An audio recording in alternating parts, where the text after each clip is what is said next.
ஃப்ரெண்ட்வுட்ஸ் நேயர்களுக்கு வணக்கம்.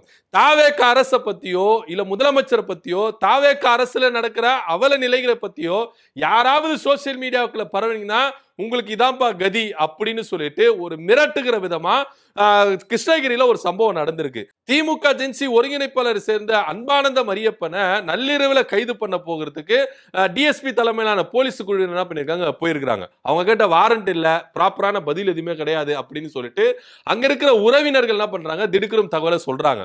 சோ இந்த மாதிரி தாவேக அரசை பத்தி சோசியல் மீடியாக்கள்ல அன்பானந்தம் அவர்கள் தொடர்ச்சியா என்ன பண்றாரு, தோலை உரிச்சுக்கிட்டு வராரு.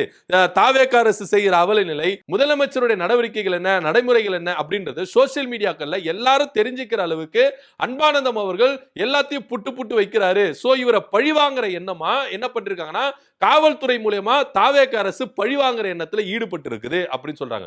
ஏன்னா விஜய் தான் சொன்னாரு, நான் பழிவாங்கலாம் மாட்டேன், நான் யாரையுமே அரசியல் காழ்ப்புணர்ச்சியா பழிவாங்க மாட்டேன், பழிவாங்குற நோக்கம் எனக்கு கிடையாது, மக்களுக்கான பணியை மட்டும் தான் செய்ய போறேன், மக்களுக்கான ஆட்சியா தான் இது இருக்கும் அப்படின்னு சொன்னாரு. ஆனா அவருடைய பேச்சுக்கும் இப்போ நடந்த நடைமுறைக்கும் அப்படியே டோட்டலா சேஞ்சா இருக்குது. இத பத்தி ரொம்பவே நிறைய பேர் என்ன பண்றாங்க, தங்களுடைய கருத்துக்களை கண்டனங்களை என்ன பண்றாங்க, முன் வச்சுக்கிட்டு வராங்க.